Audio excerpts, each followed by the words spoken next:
Trask. I'm National Director over at ARC Facilities, and what we're going to talk about is something I hear every day when I'm on site is we don't know where all of our shutoffs are. I walk down hallways at every site I walk, and I look up at the ceiling grid, and I see those little blue dots, or I see Sharpie marks, and I ask every time, what's that?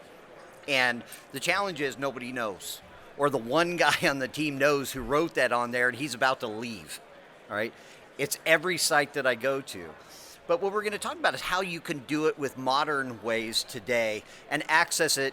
Even if I'm at building 1 out of 20 of my buildings, I can pull up the shutoffs at building 5, building 6, any of them by something that everybody's got in their pocket. It's that. All right, and I'm going to show you a couple of scenarios here where that really comes into practice. And let's jump in. So, many of the things that we often see is gas, water, power. Our teams don't know where the isolations are. They don't even know where the mains are.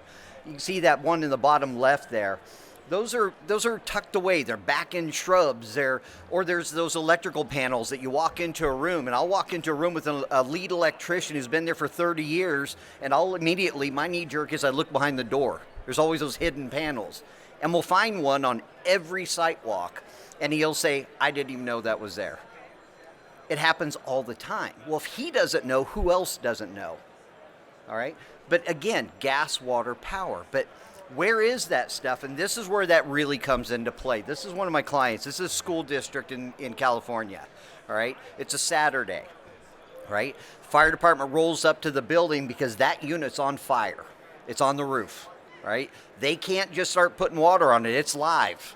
So they call the on-call number with the district. She rolls up. She pulls her phone out of her pocket and says, the electrical panel for this is in this classroom. Let me unlock the door. The room's filled with smoke. It's the back corner back there on the left. It's the third breaker on the right. Kills the power. They put out the fire.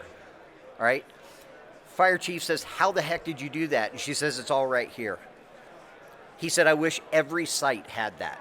When first responders roll up to your building, they are blind.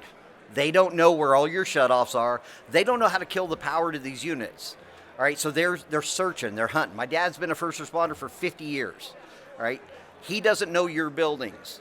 Neither does the first responder in your backyard. But the goal here is because they were able to shut that off sooner, it didn't burn the whole school down. They were able to do quick fixes and a lot of paint and a lot of other services, but again, it didn't burn the school down. And that's probably what would have happened because they have no idea where this stuff is. But the other thing is, most folks have a guy named Bob, Carl, Betty, whoever's been there forever. He knows where every isolation valve was. So he knows what ceiling tile to pop. He knows what door you've got to go to get to that little side door where that one panel is or that one isolation valve is. Or he knows exactly what ceiling tile to pop. And he also knows what each valve serves in your buildings. But think about it if he's not there, all right? That picture in the bottom right-hand corner there, that is a hospital. That happened in 45 minutes. The guy who knew where all the mains were, who knew where the shutoffs were, was on a cruise ship. You want to know why he goes on cruises? His cell phone doesn't work, okay? He's the guy who gets those calls. That's 45 minutes. That's the second floor. That's also ORs. The floor below that is where 2 brand new CT machines that they just installed 3 months before were. It was $3.5 million in damage to those. I always say this, water finds a way. Water can find a way into anything. It went from something that could have been shut off in 5 minutes to that in 45 minutes. Doesn't take a long time for something to grow into this big thing. It's the difference between a mop and a bucket and that. The other challenge is, are you including your shutoffs in your PM schedules? Are you exercising the valves? I hear this from the field guys all the time. I'm afraid to exercise the valves because I'm afraid it's going to snap off. It has, or it's been painted over. Include this stuff in your PM schedule. Add that. You can add checklists on what they're supposed to do. Set up a regular PM schedule. It's going to do nothing but help you. But again, it starts with identifying where is that stuff. But identify who knows where the stuff is. Start capturing that stuff now. Okay, start labeling where it is accurately. This is the valve. Put labels up there showing what it shuts off, but really identify it so that everybody can also do this. Access it right here. Okay, this is always in somebody's pocket.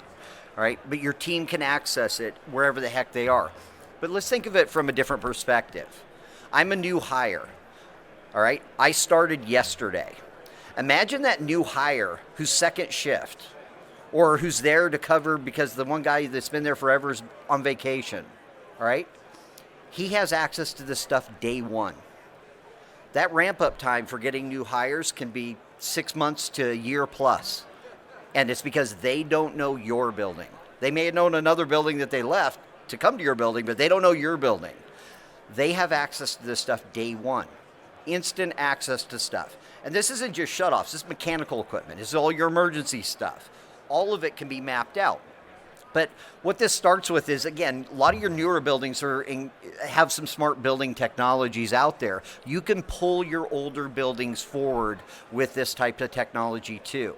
All those drawings that you've got, all those MEP, the full electrical sets, all your plumbing, all of that can be pulled forward and brought into a new smart building technology too. And I'll show you what that looks like here in a minute. But again, it's proactively updating it as your building changes too. Pull your phone out of your pocket, move that shutoff, take a new photo of that shutoff.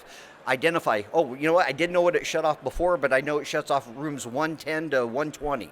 You can put all that in there. Attach zone maps showing what parts of the building it shows off. But also being able to share that information out with third-party vendors. Share that information out with your first responders in your neighborhood, in the area that your buildings are. Really increase your response times. I shared that story of the school district. It went from, it would have been hours for them trying to find stuff, or they just would have just started dousing everything, to a few minutes. Literally a few minutes that she was there. But accessing all that critical information is just going to save your team time. Time is money. I look at every time a water valve's running or water's dumping from a pipe burst or whatever, a sprinkler head pops. Every second that that's running, it's like a gas pump. The more it runs, the more it's going to cost you. All right? But again, it's also really being proactive in looking at your business continuity, mitigating that downtime when something does go south. But I'm going to show you something what that looks like. But stop by booth 814 when we're done here. But let's take a look at what that can look like. It takes just a second for it to load here. All right, so imagine I've got multiple sites all over the country. All right, and I want to see the information for one site, just one. And it could be this top one right here. But if you notice here, one of the big things that a lot of folks don't take into consideration with technologies is, do I have offline access? Meaning I'm in a basement, there's no cell service, there's no Wi-Fi. Or I'm in a mechanical room, or maybe I'm up on a roof, there's no Wi-Fi. Can you access it offline? What you're seeing here, that little spinning wheel and then the green checkbox, it's locally on my iPad. Same thing on my phone. All right, I can access it wherever I'm at offline.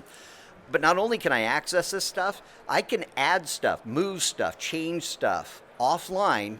And then when I get back into cell range or back into Wi-Fi range, it automatically updates and everybody sees it. So if I add a shutoff, I add an isolation valve, as soon as I hit save, everybody sees it. All right. So as I'm updating, this is part of your internal process, and we work with our clients on this, but your internal process is when you change something, you update it. Now everybody sees it. So now everybody's on the same page. There's no blind spots, so to speak. All right. But if I want to see the stuff for that top building there, or that top site, I just click on it. All right, and it takes me to the information for this site. We're going to really focus in on shutoffs here, but if I click on emergency information, here's the campus. I want to see the information for building 4. All right, I click on building 4, and then here's the information for all of building 4 for just the emergency information. If I want to see shutoffs, click the shutoff button. Pretty simple. All right, if you notice here, I'm just pushing buttons. It's not rocket science here. You're not making your team work for this, all right? They just know where stuff is. I want to see first floor stuff, all right? I can sort it by type. Look at all the different things down here. I can sort it by type, gas, water, power. If you got med gas 2. But if I want to see if I've got something going on in a part of the building here, all right, and I can sort them by type. I want to see the electrical panels, there they are. I want to see just the water, there they are.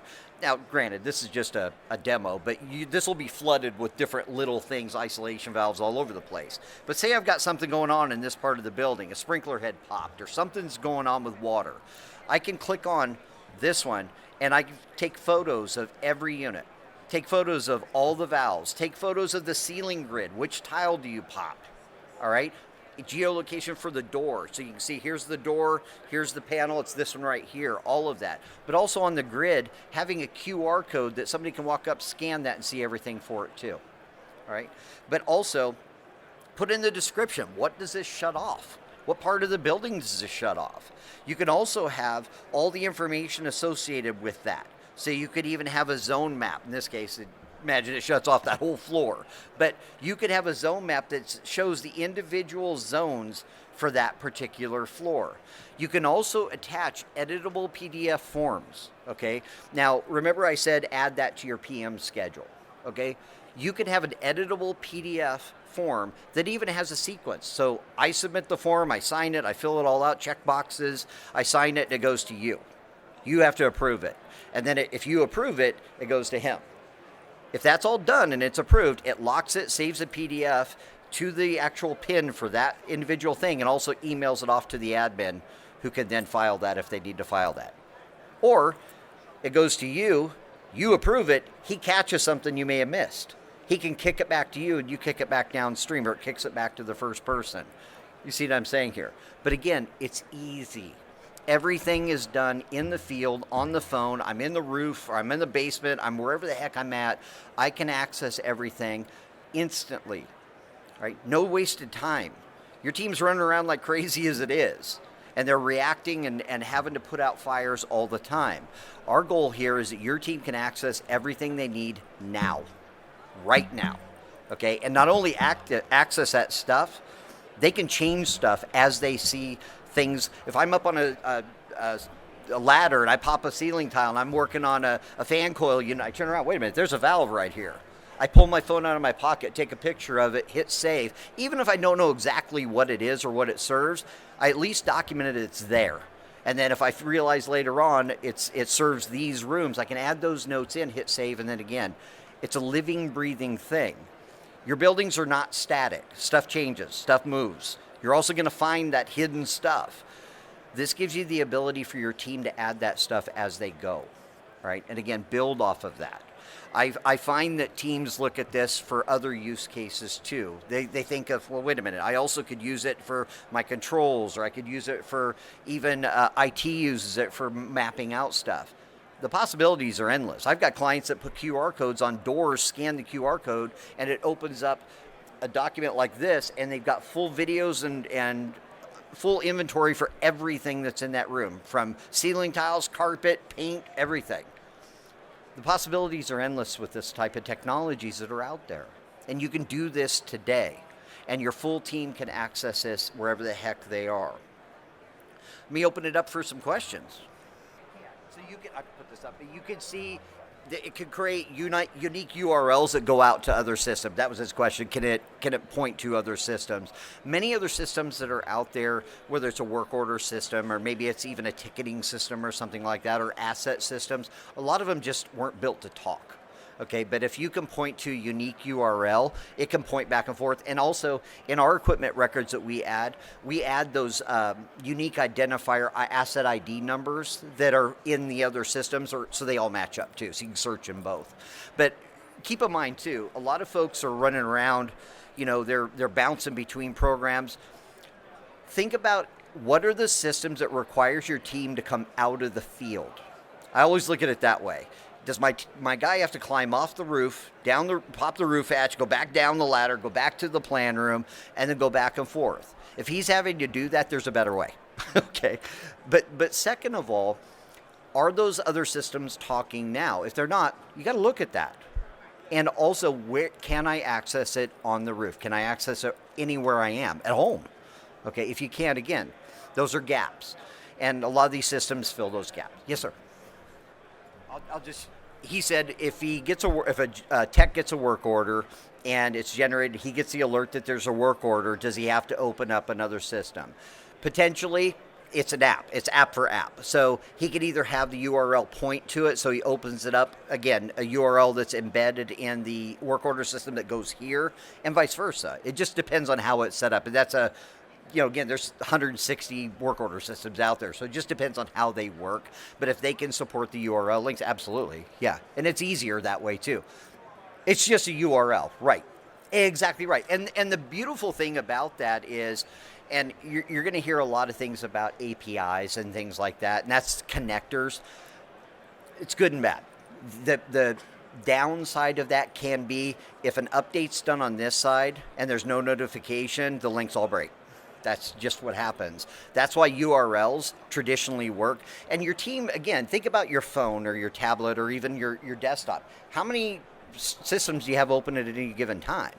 I have, I'll have LinkedIn open. I'll have, the show's app open. I'm just toggling between them. You're doing the same thing on your computer. So it's just easy. Yeah, but you got to make sure you have those connectors, whether it's a URL link or that asset ID number, so they both match, because then you're looking at like for like. Any other questions, please? Yeah, the question was about square footage minimums. It really does. Ours, we traditionally are the 150,000 minimum. But it just depends. I've got clients that will do 150,000 minimum for a one-off because they've got budget to do it today, and then they want to roll out the other 50 million at the end of the year. I don't care. It's whatever helps you. But identify the needs of what these different things will check off for you, and let's do that first. Yes, sir. This guy. Who builds the database? Traditionally, it's us. Well, let me step back. It depends. Some clients have an asset database that they will export out and will import it into the system. Others, they'll literally say, my database is crap. They'll give me a master set of keys and a bunch of key fobs and say, go. And our team goes out on site and they're mapping every room. They're popping the ceiling tiles, getting all the fan coils, getting all the isolations. It depends on the client. I'm doing a presentation tomorrow at 9:15. It's about gaps in asset management and FCAs. Stop by because I get into the weeds on that. And it's usually because the asset inventory that I get is just missing a ton of stuff. Or it's not updated. It's nobody's fault. It happens. The team's busy. So our teams, when they go out, we verify what's really out there. And the big thing is we even identify, like, I'll get an asset ID or asset list from somebody, and they'll say, oh, there's 4 units in this mechanical room. I walk in the mechanical room. Before I even step in the door, I see 5.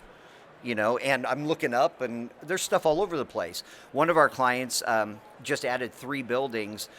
200,000 square foot building was the first one. They had in their asset database, it was, I think, 150 pieces of equipment in the building. Our team wasn't even a half a day in and already did over 210. And by the time they were done, it was over 400. It's all those missing things. The jockey pumps, the sump pumps, all the other stuff that they just don't capture. They just don't have it, So, again, you want to have that complete list. So, any other questions? Yes, sir. Question is, do we take the as-builts? Come by our booth, and I'll show you how we do that. Our system, actually, we take all the historical drawings and layer them and show every renovation that's ever touched the building. Yeah. And I'll show you how we do that. But again, we don't call them, we have a standing joke in our group. They're not as-built, they're nearly built. So that field verification's a big deal. Yeah. And people just don't have time. I talked to one guy, he said, yeah, we decided we're going to do our own in-house field verification. He goes, I think we'll be done in 200 years. They don't have time, But our team traditionally is knocking out these sites literally in your hands, trained in 90 days, done. And when I say trained, ongoing training, it's just included. Yeah. Any other questions? I got 1 minute. Well, any other questions I can answer, please come to booth 814. Happy to help. Thank you.